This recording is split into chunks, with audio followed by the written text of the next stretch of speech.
The year is 2055. Aliens have taken over the west coast of the United States, and because of their new invention of the L-bomb, they are soon to take the east coast.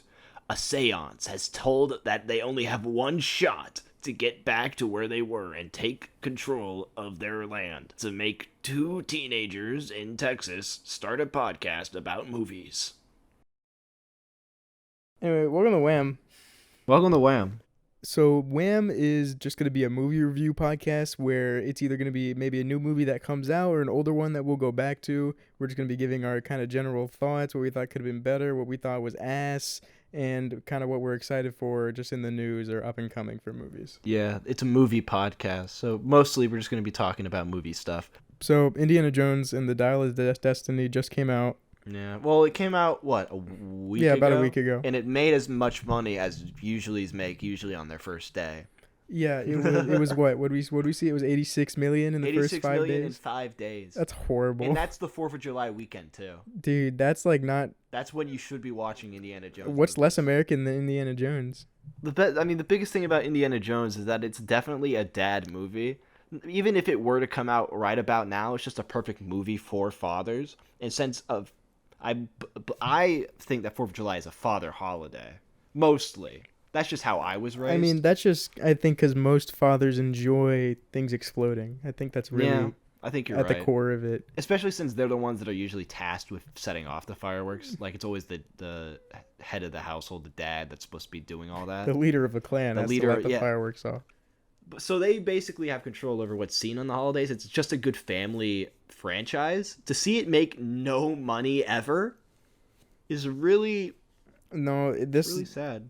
I mean, like, whatever. Crystal Skull was bad, but it wasn't like pull your eyes out bad. No, it wasn't. It was just, there was a lot of CGI that kind of got rid of a lot of the magic, and it was a little bit more goofy than the others, I feel like. Yeah, a little bit more goofy. I just think it didn't seem to go into the archaeology part of it as much, because when you do Raiders and you see all the other stuff, it makes it seem as if it's like, oh, that's just a legend. Like, yeah, stuff like right. that makes it seem more like folktale going into almost. Yeah, versus it was like we have the proof in our hands, but we have to like find the rest of it kind of deal, and that wasn't as fun. More importantly, it was just like, I don't know, I got a little out of it because of aliens. I almost like when Indiana Jones is dealing with more what seems like religious stuff.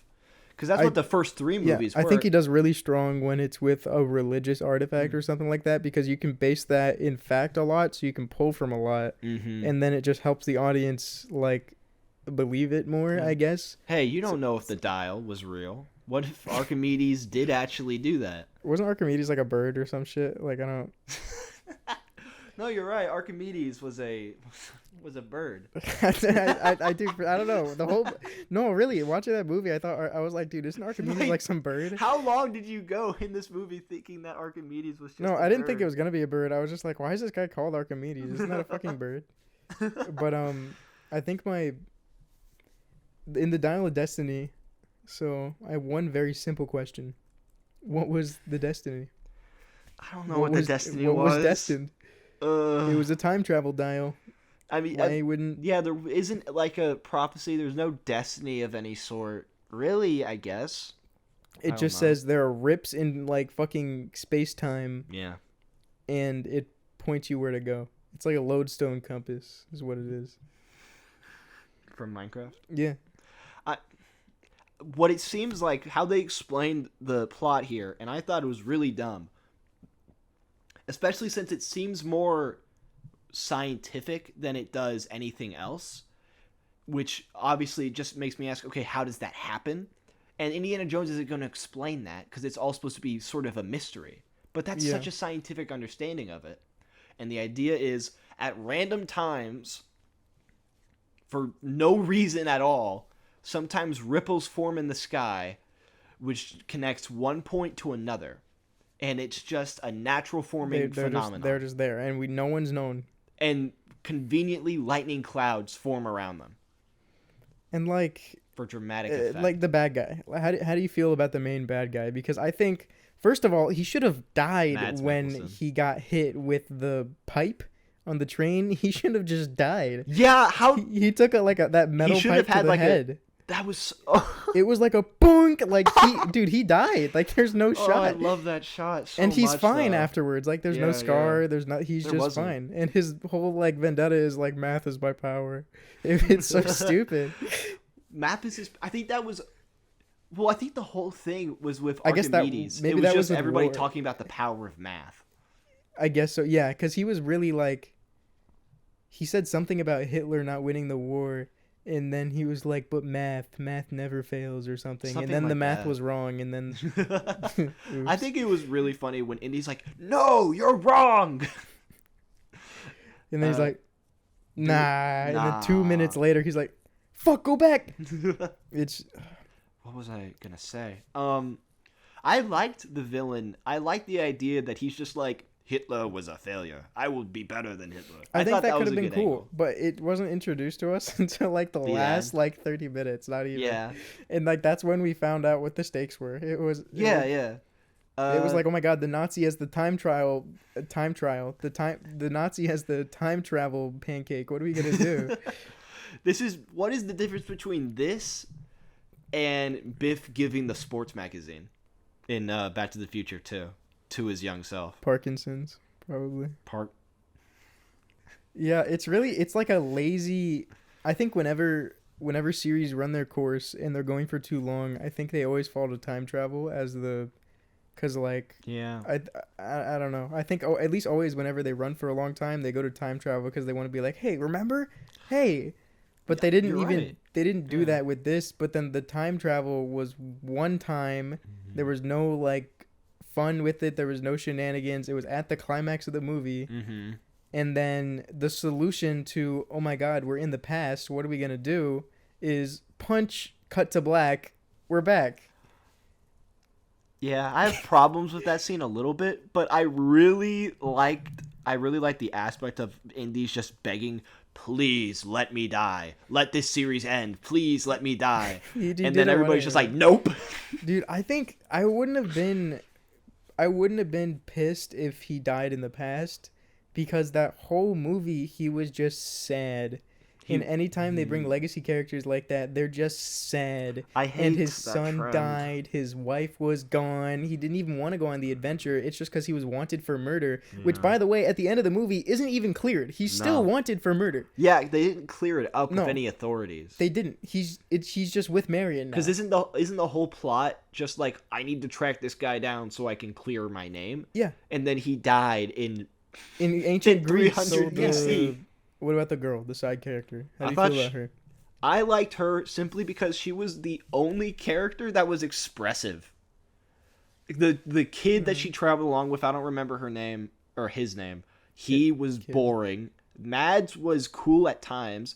Harrison Ford was just like a bag of bones being moved around. Yeah. I liked Puss in Boots too. I liked Antonio Banderas. That's his name, right? Yeah, he was good, but I think he was forgettable in the movie because I did forget Forgettable. he was there. But I think just my biggest problem is like all the other movies, Indiana's enticed by something or like the allure to get something. He finds the idol and then gets it taken away immediately, and then he's like, I can't let this guy get my stuff again. Yeah. The second one, it's the what? What was the second one? Second one, It Temple was, of Doom. Temple of Doom. It was these people were like, oh my god, they took our children and the sacred rock, and he was originally looking for the rock, but he's like, oh my god, kids. Yeah. And so he like goes to help the rocks, and he goes to the castle willingly. He sits down and has dinner. Yes. Like for all those movies, even the Crystal Skull, there's motivation in that for him to go, and he wants to go. In this movie, he is forced to go, and with that mixed with the character just being depressed and unmotivated, it's just that he's just being dragged along the plot. It threw off the feel a lot of the movie. I mean, I think it's a really bad thing that's happened a lot in like this isn't a remake, but what would this be considered, a reboot? Yeah, I'd say just a sequel actually, because Just it's a- just gonna be this is it. Just a sequel that takes such a long time, that takes such a jump. It's just a big gap. Especially when Harrison Ford is in it. There's this big thing where he's just old and angry and wants to die. That's what it was, not the exact same, but that's what it was in The Force Awakens, and that's what it was in Blade Runner 2049. And every single time, he has lost his wife. Why can't Harrison Ford keep his wife? Why can't he be happy, bro? What did he do? I think this is a big problem with, I guess, some just like With Harrison Ford's legacy marital sequels status. like this. Just it always takes the pessimistic route. I think we are allowed to imagine that Harrison Ford is happy and still doing stuff. Because when they did the legacy sequel with Crystal Skull, so much time had passed, but he's old and still working, and it's still awesome seeing what he does. He was at the college, and like yeah, you still see him like doing cool stuff at the college. He's riding the motorcycle around. He's like smiling and having fun through the library and everything, and he's like yelling at students as he's going through. Like that's cool. That's fun.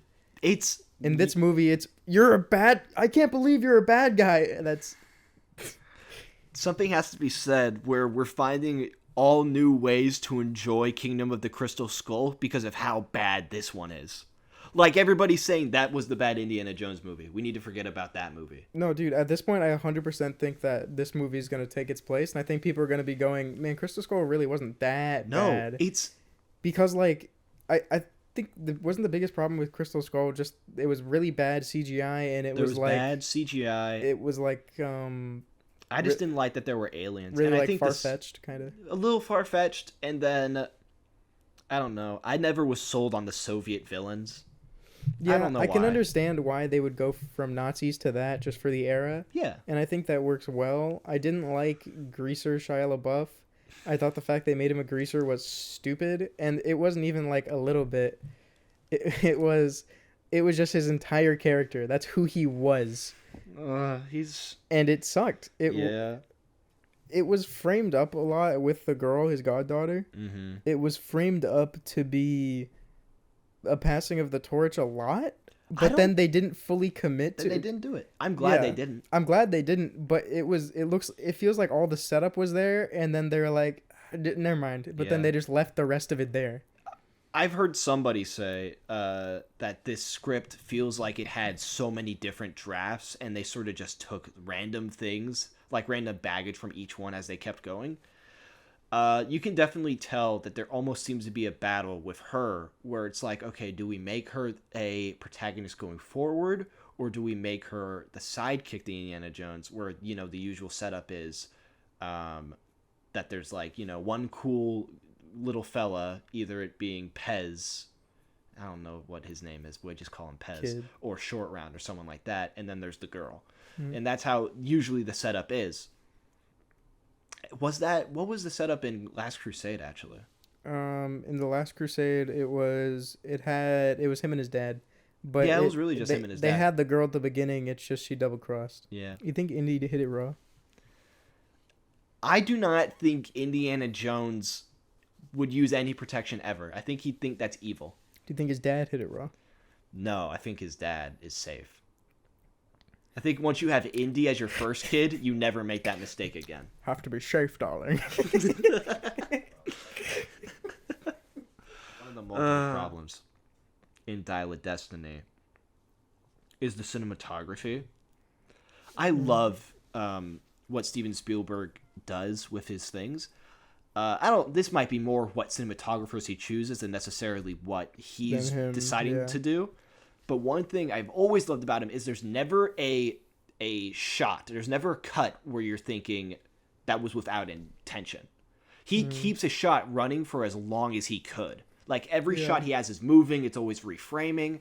There's almost never a just a simple like two-person cut where it's like, okay, we're gonna get a medium of this person and a medium of another. That's all over this movie. There's so many fast cuts in this movie, and Steven Spielberg keeps a shot for so long, and I love that about him because everything feels so fluid. Mm-hmm.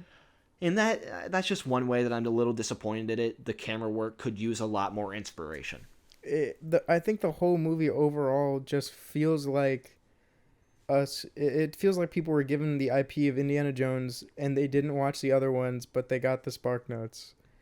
And I think truthfully, I think it should have been finished after The Last Crusade, I think the Crystal Skull, him at that age would have been fine, but I didn't need it at all. No. I was completely content with the trilogy. And there wasn't any demand for Indiana Jones 5 either. No. Nobody was looking, saying, we need another Indiana Jones. Everybody just loves the first 3, and if they want to watch it, they'll watch that. And there will be, like, if people are really obsessed, they'll watch the TV show.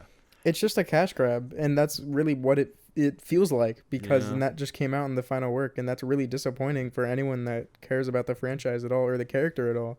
I was really excited. Even just, I'm sure, for Harrison Ford, that must be disappointing, because that's his, let's be real, this is his last action movie. I mean, unless, like, someone pushes him out in a wheelchair to do some karate or something, like, then it's... But don't worry, there's a sequel coming out for that one movie where he has a dog in the Arctic. That's what we're going to go see. That's what's going to make $1 billion. God, that There's book not sucks a sequel. too. I was just joking. But Thank God. That's horrible. It's called Call of the Wilds. It is called that. What was it about? A dog. It was some guy that goes and lives in, like, Alaska, and he finds a dog, and he's like, you're cool. And he's like, hey. And then they're buddies. Do you think it's Jay Mangold's fault for this movie? Do you think it's more an executive thing? Where do you think it falls? I think it'd definitely be more of an executive thing, not necessarily for writing, but for creation. Mm-hmm. I think they forced it into creation and forced people to start writing it. And I don't think there was any... I just don't think there was any passion into it at all. I think you're right. It's sort of just like they had an idea and they probably got... I don't know. Did James Mangold write this? Maybe not.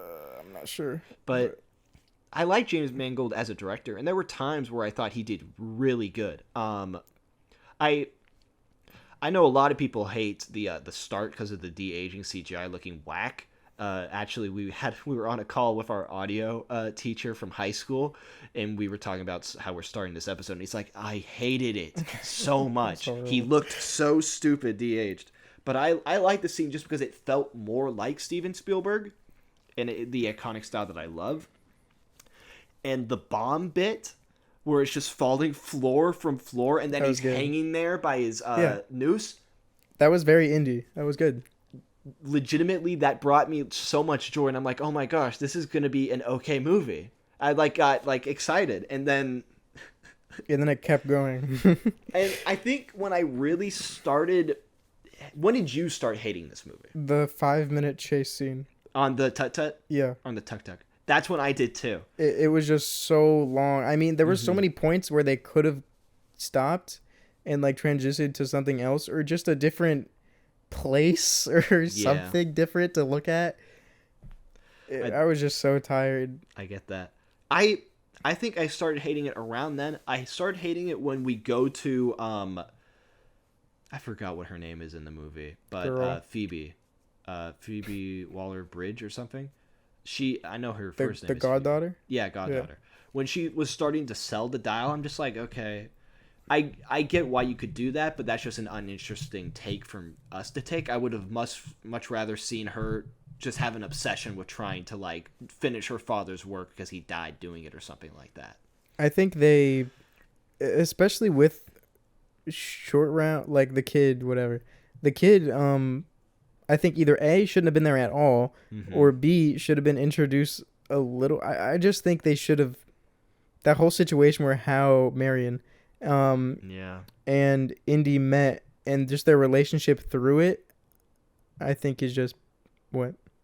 Well, I just realized that Mutt, I've just now realized or remembered that Mutt died in Vietnam in this. And that would be okay to take it, except it just depends on how they did it. I don't really want to see a sad Indiana Jones. I want to see him up and about again. I wouldn't have been mad if they brought Shia LaBeouf back to do a proper passing of the torch. I wouldn't have been upset about that. Yeah. Because he can call himself Indy, too, because that's not his name. So he can call himself Indiana Jones, and I think as long as they progress the character and the IP in some way, or at least just get it back to, it's just a man looking for, like, historical artifacts. Yeah. I think that's great. Also, I think a really important thing is practical effects, Because especially, like, if you look at the first movie, that plane on the Nazi plane that's spinning, those are all real propellers. And, like, now that's required. It's mandated. It's CG'd. You can't have real propellers like that. Yeah. And they were dulled and everything, but that just adds to it. The smoke was real. Like, the fire was real. Yeah. And it just adds to everything. It makes it feel that much more like you're just along for an adventure with somebody versus, you know, big Hollywood cinematic giant explosion. I do think there should be a lot more things that are practical, and it doesn't even have to be big things like the propeller, just like the dumb stuff, like, you know, when the spikes come out and stuff like that. If you just have any sense of like booby traps of that sort, that's Indiana Jones to me. It's the idea of seeing these practical, like, what is it? I saw somebody said that Indiana Jones is such a great mix of adventure and thriller, where there's always just like a little bit of like it almost starts like mini jump scares every once in a while. And I love that, and I love how those are always practical, like when it feels real. When in the first movie they turn over to Doc Ock and he's like dead against the wall with all that. And the boulder. Good. I think I was always really amazed by seeing all these, you know, ancient places with stuff like that, like with a huge boulder that rolls down, and I think imagining these booby traps how we would have them now, but just like created into this like whatever, you know, civilization we're in. I think that also is just a really big part of the atmosphere that kind of pulls people in versus just being like, wow, that must be like an ancient something. I think he should have stayed with Marion. I really do. Just the whole, like you said before, if Indy had a family, if Shia didn't have to be dead, he could have just been gone somewhere.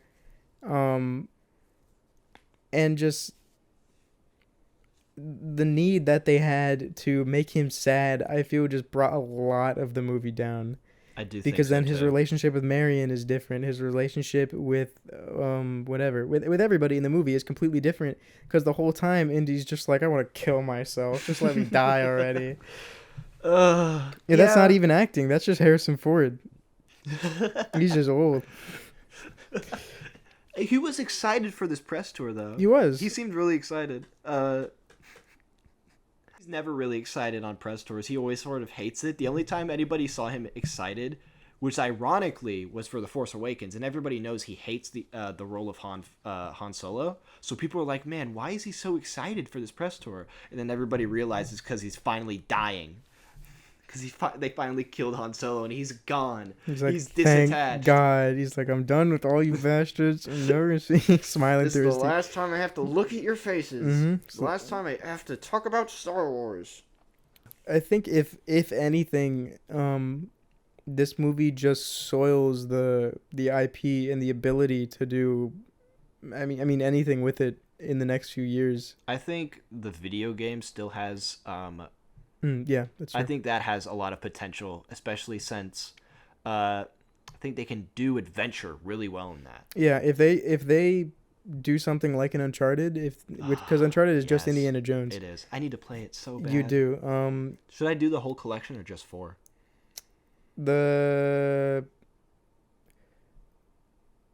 They feel aged. You can feel the difference. It's a cool story, but the beginning ones are like really short. Okay. So like you can totally crank out the first game in one day. But you definitely do feel the clunkiness a little bit. It's not horrible. If it has a PS4 port, I'll do it. They do. They have one where it has all of them but 4 in it. Nice. But if they make it like an Uncharted experience, I think that game will be really good. Yeah. But if they rely too much on the movies, I think it's gonna be shit. Yeah. It has to be completely disattached. It can't be. If I even I'd be okay with like seeing the arc or like just like references to it, every very very limited reference to it. But I don't want to. I don't want to think of that universe in it because then I feel constrained to that movie universe. I want this to be a renaissance kind of for Indiana Jones. Would you want it? You know what? If anything, I would want to see maybe before Temple of Doom. That's the first one in the series, I think. Because he's still a big guy in between all of that. And he still has a reputation of traveling. They had that TV show. Young Indiana Jones. Yeah, they had that. And I think that's a cool concept. I really like that. Yeah. I need to Well, I'll see if anybody I know has watched it and determine if it's good. Because the only thing I saw for it didn't make it seem like it had the most prospect to it. No, it was a while. I didn't remember when it came out. I think it was 90s. Yeah, it was before us. But I think that's a really cool idea. And like the beginning of Last Crusade, they do that. They kind of show him like getting his hat with the guy. Rivers Phoenix. And I think if you just explore maybe like directly kind of after that, like when he's first getting into looking around, and I don't want it to be at the end of the movie he's like the completed Indiana Jones, like he gets his whip at the end of the movie kind of shit. No. And like he stands up with the silhouette and the hat or something. I don't want that. No. I just want to see in Indiana Jones if it was 30 years prior kind of thing. Or maybe we can do something about the time in between maybe Last Crusade and Crystal Skull, because that's plenty of time to do something. That is, but then I think you fall into the hard part of Harrison Ford is so synonymous with the character that if you do it in between that, then say you go back and you want to watch them all in order, then you're going to see Harrison Ford. Who the fuck is this guy? Harrison Ford. You know what I mean? Are we still talking about the video game? Anyway. Because video games could just replicate Harrison Ford's face. I guess so. I was thinking. And there are plenty of people who do great on his voice. Yeah, that's true. But I was thinking movie as term of like continuing the movie, whatever. Yeah. I don't think they can ever do another movie. I will be honest. I think this is where the movie ends, and you can do maybe video games, and you can maybe do comic books. I'm sure there are a ton of comic books. They could definitely do. I hope they do comic books. I think he'd be really at home in that. I think I saw some comic books. But well, there are. I just hope they keep doing more. Yeah. But I think it's the only possibility we have to get the movies back in theaters is just if, like I said, he is a complete not reimagining, but just a new slate. Because if they keep trying to use Harrison Ford and the old indie movies as the story, it's like, I mean, it's exactly what the new Star Wars movies are falling victim to. They all rely on the original series so heavily. But it's such a big universe. You don't have to. And yeah, and I think that's the biggest like hurdle that they'd have to get over. It definitely is. Especially since like Rogue One and maybe stuff like The Mandalorian, that's where a lot of the big money has gone into. Or like where they've gotten the most profit and best reviews. It's when it's disconnected. And people loved Andor. I'm starting Andor and I'm liking it a lot. And it's because we're allowed to explore new things. Yeah, it's not like dangling keys in front of a toddler. Like, oh, look at this thing you like. Isn't that cool? It's like, oh my, look at this new side of the universe you haven't seen yet. Do you know about Rebel Moon? No. It's the new Zack Snyder movie. It's like sci-fi in some parts. But Zack Snyder said, yeah, so I wrote a script that I wanted to get for Star Wars, and they rejected it because there weren't any characters that were from the old ones. So I changed it, and now it's Rebel Moon. And it's disconnected from Star Wars. Is it like a Star Wars story? Or it was supposed to be a Star Wars movie, but like just a new story altogether. Is it in the Star Wars universe, or is it a separate IP? It was going to be part of the Star Wars universe. He wrote the script for it. They said, no, we don't want it. And then he said, okay. So he reworked it to be an original IP of sorts, and now he's releasing it on Netflix. I think it'll suck. Well, I hate when things try to be Star Wars, because it's always whenever you watch it, you're just like, man, this is just fucking Star Wars. What was really funny is he came out in interviews and he's like, my biggest inspiration was Japanese movies like Seven Samurai, because I just love the action in that, and I know George Lucas took a lot of inspiration for that, so that's what I wanted to do too. And George Lucas did talk a lot about how Seven Samurai influenced his film to the point where it's like halfway identical. So it's like, how are you being original by just using the exact same work that he got his inspiration from? Even if you're using new characters, isn't that just like... It's just the same movie, but you've edited what characters' names are. Yeah, it's just not... I think overall, just the movie industry just needs to move away from relying on old IPs and old media, because we really need new stories and characters right now. Yeah. Because like I can't think of what like the popular movie character is right now. You know what I mean? John Wick. That's about it. Yeah, that's true. Actually, that's really all I can think of. And he's dead. And they're still doing John Wick 5. What? Okay. They're doing John Wick 5 for some reason. I don't know how that's gonna work. It just feels like sad almost and like bitter. Yeah. And just remember the good old times. It's like okay, but there was a time before all those things existed, and we need to get back into that mindset of creating something new versus creating something that'll profit. I mean, I've heard this said before, and I'm definitely just gonna repeat it word for word. Movies used to be, you'd make 10 of them at a somewhat low budget, maybe about 50 million in our money, and maybe some of them won't do great. Maybe some of them will just like break even, and one will do huge, and that'll make sure that the industry keeps going. One movie will get big out of the 10, and it'll do so good that feeds everyone. They are now making it to where every movie must be a giant hit. Yeah, everyone wants to make a blockbuster. Everybody wants to make a blockbuster. They're putting so much money into it. This movie, Indiana Jones, was $300 million. It will never make back its money. That's 300 million is insane. It should be one of the most expensive movies ever made, if not the most. I saw somewhere it said it was the most, but I don't know. That's a big claim that I couldn't make sure was true by the time I'm saying this. So I was trying to, because when you were saying everything had to be a blockbuster, I thought of the movie Inside with Willem Dafoe. Oh yeah, I saw. That was pretty small, wasn't it? It was really small. There was only one showing that I saw, and it was at the Cinemark headquarters thing. And there was no one in the theater but like me and EJ. But that movie, there weren't huge cinematics. It wasn't, it was a very up close and personal movie. Yeah. And I think that is lost more of the time, because whenever people try to they're like, okay, let's get personal with the character, they just get fucking depressing. And then because the easiest way to connect with the character is to make them like sad, and then you can be like, oh, I know what that feels like. Yeah.